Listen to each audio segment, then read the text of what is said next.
Hello everyone, today we're gonna see how to set up Wavlink WiFi extender.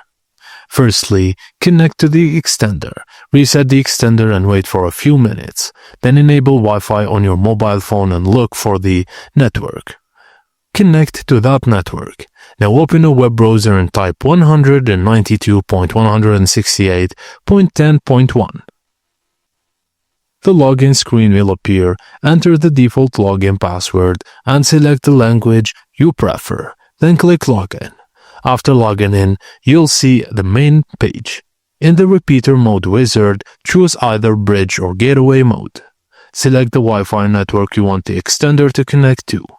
Once the network is selected, you will see the default SSID. Change the SSID name to avoid any duplication with your existing Wi-Fi network. Set the password to be on the same as the Wi-Fi network you're connecting to. After completing these steps, your extender will be set up in repeater mode to extend your network's range.